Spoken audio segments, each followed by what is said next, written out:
the 80s were a time to be alive. These years were considered to be the golden age of pizza time theaters. You and your friends would settle down playing in the arcade with the smell of pizza in the air, alongside going on the play area having fun playing tag and hide and seek. After a very exhilarating time, it's time to sit down and enjoy the show. Birthday one, honey bun, won't you be our birthday one? Please say yes, don't say no. And we'll tell the world.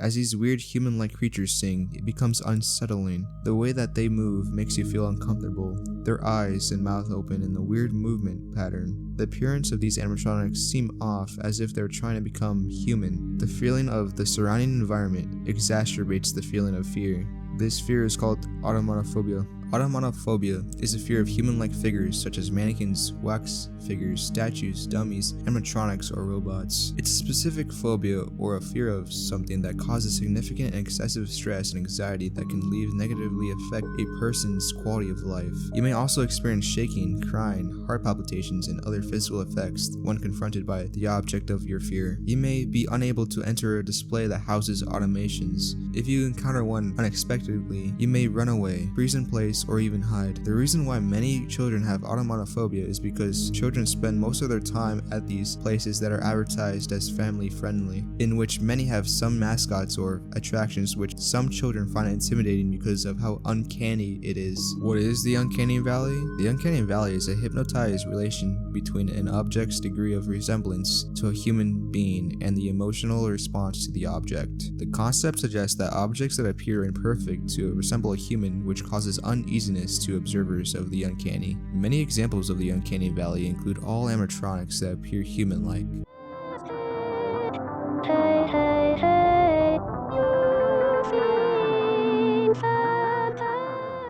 The uncanny valley plays a crucial role in the uneasiness of these robots. Is made for sharing, share the fun at Showbiz Pizza Place.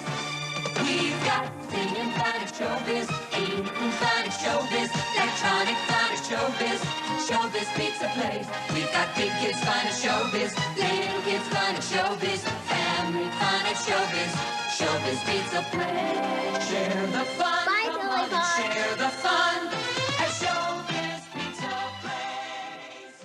The starting fear of the animatronics started with an upcoming restaurant called Showbiz Pizza Place. Showbiz Pizza was a restaurant founded in Kansas City, Missouri by co-founder of Atari Nolan Bushnell on March 3, 1980. The basic concept was to offer pizza and a large section of arcade games and an animatronic stage show as a complete package of food and entertainment. The most recognizable aspect of the pizza place would be the animatronics. The band would be called the Rockefeller Explosion. The animatronics would include Billy Bob, Mitzi Mozzarella, Fats Geronimo, Rufy DeWolf, Duck LaRue, Looney Bird, Beach Bear, and Antoch. The Rockefeller Explosion would perform melodies of classic rock, pop, and country music, as well as original songs. The terrifying robotic animals are unsettling as they give the feeling of the uncanny valley. While this business was a success, however, another called Chuck E. Cheese's Pizza Time Theater filed for bankruptcy in 1984. Showbiz Pizza bought the company, hoping that the new talent and merchandising opportunities would save both companies. Ultimately, the company decided to enact a process called concept unification, in which all Showbiz Pizza locations would be remodeled into Chuck E. Cheese's. The remodel included the elimination of all Rockefeller characters from merchandise and advertising, and reprogramming the Rockefeller Explosion animatronics into a new show called Munch's Make Believe Bee,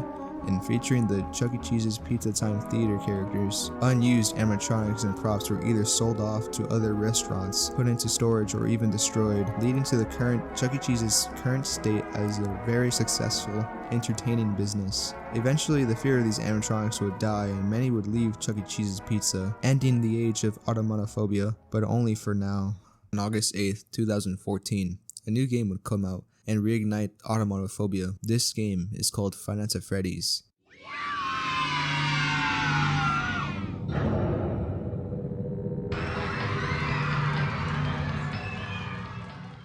Five Nights at Freddy's is a 2014 survival horror game developed and published by Scott Cawthon. The game takes place in a fictional family pizzeria called Freddy Fazbear's Pizza, where the player takes the role of a security guard who must defend themselves from the restaurant's animatronic characters that become mobile and homicidal at night. Players control Mike Schmidt, who has signed up for the position as a night security officer at the family restaurant. A voicemail message from Mike's predecessor, whom players refer to as Phone Guy, plays each night, in which Phone Guy tells Mike about different aspects of the history of the restaurant. Phone Guy explains that the four animatronics characters, Freddy Fazbear, Bonnie, Chica, and Foxy, become mobile at night because their servo motors will lock up if they are left off for too long. The employee warns Mike if one of the animatronics encounters a human after hours, it will mistake them for an animatronic exoskeleton without a costume and will forcibly stuff them into a spare mechanical Freddy Fazbear costume, killing the person in the process. The only real risk to you as a night watchman here, if any, is the fact that these characters, if they happen to see you after hours, probably won't recognize you as a person. They'll most likely see you as a metal endoskeleton without its costume on. Now, since that's against the rules here at Freddy Fazbear's Pizza, they'll probably try to forcefully stuff you inside a Freddy Fazbear suit. Throughout the game, newspaper clippings viewable in the camera feeds and stories mentioned in the voice messages revealing disturbing incidents that occurred in the restaurant's history. The voice message mentions the bite of 87, an incident which implied to have left the loss of a person's frontal lobe and forced animatronic mobility during the day to be prohibited. Newspaper clippings in the restaurant's east hallway corner reveal that a murder was reported to have occurred on site, where a man lured 5 children into the back room, then killing them. According to the clippings, police think that the man wore a mascot suit to gain the children's trust. The suspect was charged and convicted. Later, the restaurant received complaints that the animatronics began to emit foul odors while blood and mucus leaked from their eyes and mouths, with one customer comparing them to a reanimated carcass, implying that the children's corpses were stuffed inside the animatronics. The animatronics were terrifying in nature. These animatronic robots are terrifying by the fact that they are children's bodies inside these metal coffins, as well as the unsettling jump scares that would happen when you at least expect it.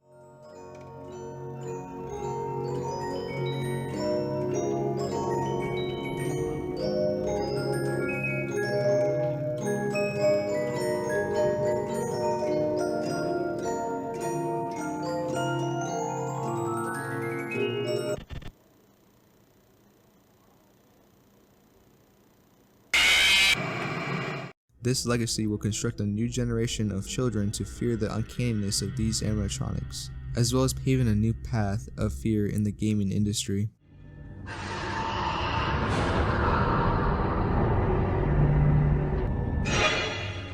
The terrifying nature of the animatronics will forever be engraved in the human mind. We came up with these terrifying humanoid robots, and they're here to stay. Automotophobia, the fear of human-like objects, to the first appearance of animatronics and the reemergence of these devilish robots. The idea that humans can create something from non-organic material from this thing. They can put virtually anything inside of it. They can make an entire creature's purpose at their will. And that's why animatronics are creepy. Thanks for watching.